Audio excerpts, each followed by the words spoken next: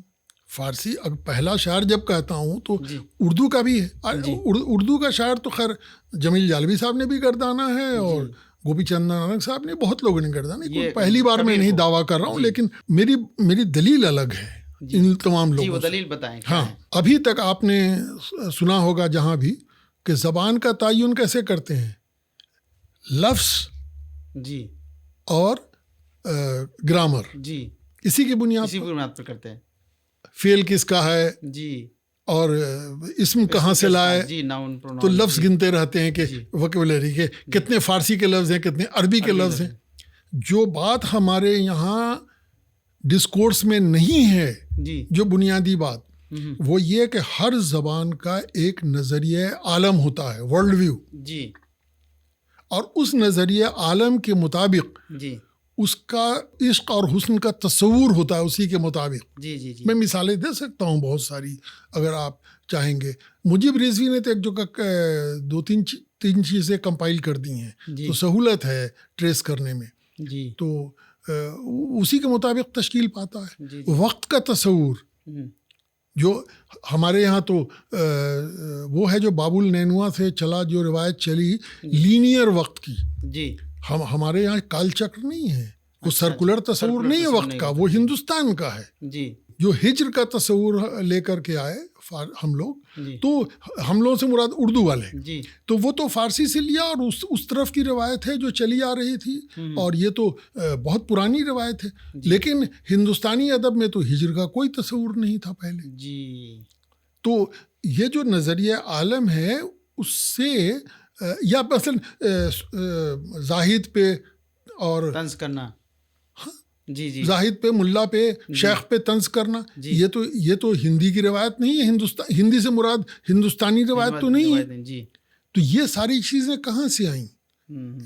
یہ جو طنز ہے، مولوی کو ظاہرداری کی علامت بنا کے پیش کرنا، یہ تو ریجیمنٹیشن آف مذہب کے خلاف احتجاج ہے. جی جی جی، جو ریجیمنٹیشن ہوا، اور یہ امام حسین کی شہادت کے بعد اس کا رد عمل طرح طرح سے ہوا. جی جی جی جی، جو ہمارے ابتدائی صوفیہ تھے، حسن بصری، جی جی جی، حسن بصری کی عمر کربلا کے واقعے کے وقت 38 سال کی تھی. جی جی، وہ یا ان کی شاگرد رابعہ بصرہ وغیرہ، تو یہ تو سیکلوژن میں چلے گئے. اور لیکن ڈاکٹر صاحب، ہم لوگ چونکہ وقت کی تنگی دامن گیر ہے، تو ہم میں لوگ ایک جو ہے منٹ میں اس بات کو ظاہر کر دیتا ہوں. بیسیکلی ہم لوگ اس کے، آپ نے کہا کہ چونکہ میں کبیر کی شاعری کو اردو کا پہلا شعری مجموعہ یا جو کچھ بھی پہلا شاعر کیوں کہتا ہوں، اس میں جو آپ دلائل دینا چاہ رہے ہیں وہی دے رہا ہوں. جی، تو یہ جو تمام ایلیمنٹ کبیر کے یہاں نظر آتا ہے. جی، اسی لیے آپ کو وضاحت کی تاکہ سامعین سمجھ لیں کہ یہ جو عناصر ہیں کبیر کے یہاں، وہ کس نظریہ حیات کی ترجمانی کرتے ہیں. وہ اس نظریہ حیات کی جو یہاں پرانے زمانے سے موجود تھا، یا اس نظریہ حیات کی جو اردو کا نظریہ حیات ہے. تو کبیر کے کلام کا تجزیہ اس نقطۂ نظر سے اگر کیجئے، تب پتہ چلے گا. اور میں اسی لیے دعوے کے ساتھ کہتا ہوں کہ کبیر ہمارا اردو کا پہلا باقاعدہ شاعر ہے. بالکل بالکل، پہلا صاحب دیوان شاعر. اس لیے کہ ان میں وہ ساری کی ساری جو اصطلاحات ہیں اور جو فکری تصور ہے، جی، جو فکری تصور ہے، وہ کبیر کی شاعری میں موجود ہے. کبیر کے کہاں ہے کہ سرکولر تصور وقت کا کہاں ہے؟ مایا کا چکر، کال چکر کہاں ہے؟ جی جی جی جی، کہاں ہے کہ وہ مر کے بعد وہ تو کہتا ہے اس گھٹ انتر انہد گرجے، اسی میں کیا ہے وہ میں بھول گیا ہوں. اس گھٹ اندر باغ بغیچے، اسی میں سرجن ہارا. یہ جو گھٹ ہے، یہ دنیا ہے، اسی میں سب کچھ ہے. میرا جو سرجن ہار ہے وہ بھی اسی میں ہے. جی جی جی جی. تو یہ تصور کہاں ہمیں بتاتا ہے کہ، یا کہیں وہ کہہ رہا ہے کال چکر کی بات کہاں کرتا ہے، مریں گے، پیدا ہوں گے، پھر آئیں گے، اور یہ ہوگا وہ ہوگا. وہ تو لینئر تصور ہے وقت کا. وہ شہادت کی بات کر رہا ہے، اور نہیں، وہ سب لینئر ہے نا، کہ اس کے بعد یہ، اس کے بعد یہ، وہ کال، وہ جو سرکولر ہے ہی نہیں. جی جی جی. تو آپ صرف زبان کی لفظیات کی بنیاد پر یا اس کے گرامر کی بنیاد پر آپ گرامر کے ذریعے تو خیر کبیر کو شاعر ثابت کیا جا سکتا ہے اردو کا، لیکن بات یہ ہے کہ نظریہ عالم کی بات کیجیے نا، اس کو ورلڈ ویو کیا ہے، یہ ہمارے ماہرین لسانیات نہیں کر رہے ہیں، جس پر مجھے اعتراض ہے۔ بالکل بالکل، تو آپ اس کو بولتے ہیں کہ آپ نے صحیح بات بتائی، بالکل وہ جو فکری خیال و تصور جو کچھ بھی ہے، اور جو بہت سارے خیال ایسے ہیں جو بالکل فنا ہونے کا تصور، یہ اس طرح کے تصور کبیر کے خیز میں شاعری میں موجود ہے ہمارے جو ماہرین، لیکن چونکہ ہم کو وقت دامن گیر ہے تو ہم بہت زیادہ اس پر ڈسکس نہیں کر سکتے، کبھی اور اگر موقع ملا تو آپ سے بالکل کبیر پر ہی ہم لوگ ایک ایپیسوڈ رکھیں گے جس میں ہم لوگ بات چیت کریں گے۔ لیکن اس کے بعد ہم لوگ ایک لاسٹ میں ایک جاننا چاہیں گے، کیا کبیر سے ہمارے یہاں کسی شعراء نے ان سے اثر قبول کیا ہے، جن کی جھلک ہمارے بعد کے اردو شعراء کے یہاں جیسے کبیر کے معاملے میں لوگ کرتے ہیں کہ جیسے اچانک خلا سے نمودار ہو گئے جی، اور ان عناصر کا تجزیہ پیچھے جا کے نہیں کرتے ہیں جی، تو بعد میں نظیر کو بھی ایسے پیش کرتے ہیں جیسے کہ خلا سے نمودار ہو گئے، کوئی تسلسل کہیں وہ تاریخ میں ڈھونڈتے نہیں ہیں۔ اور اگر اس لحاظ سے دیکھیں، ان عناصر کو تلاش کریں، نظریہ حیات کو دیکھیں اور ان عناصر کو تلاش کریں، اس لیے کہ وہ کہہ دیتے ہیں کہ یہ تو عربی فارسی کا اثر ہے کبیر کے ہاں، اور وہ نظریہ حیات کی بات نہیں کرتے، ہر لفظ خیال کی پر دلالت کرتا ہے، تو اپنے آپ نہیں استعمال ہو رہا ہے۔ تو آپ اگر دیکھیں گے تو میر کے یہاں وہ اثر نظر آئے گا، دکنی شعراء کے یہاں تو خیر بہت ہے، اور یہاں جو میر کے یہاں نظر آئے گا۔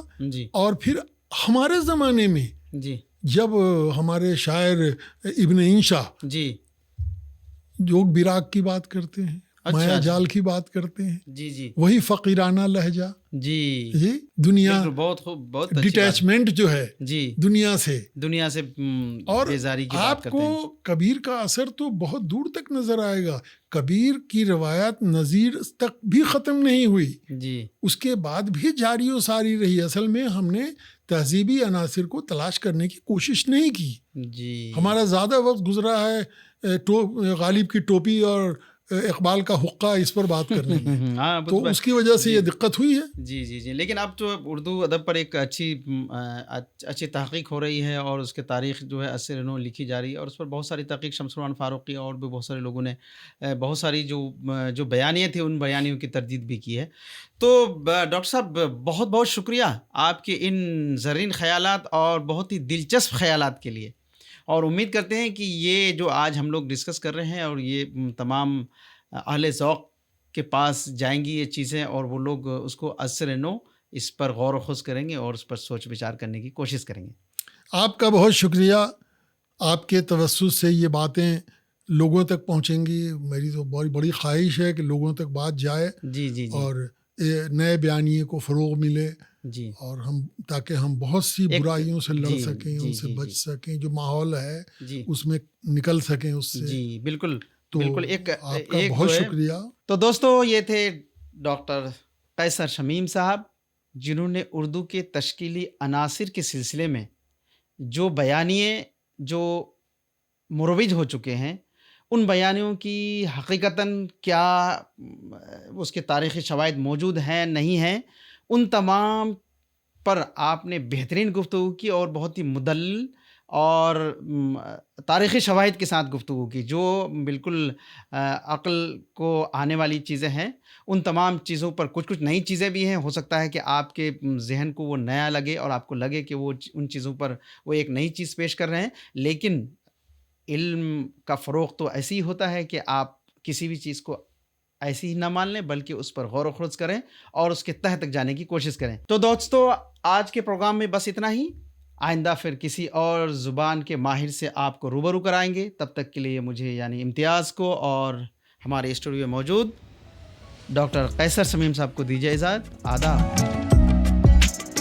You were listening to Adabnama on Radio Manu 90.0 FM۔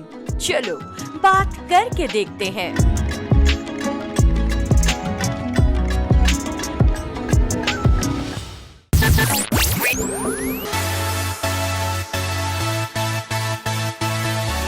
یہ ہے ریڈیو مانو 90.0 FM۔ چلو بات کر کے دیکھتے ہیں۔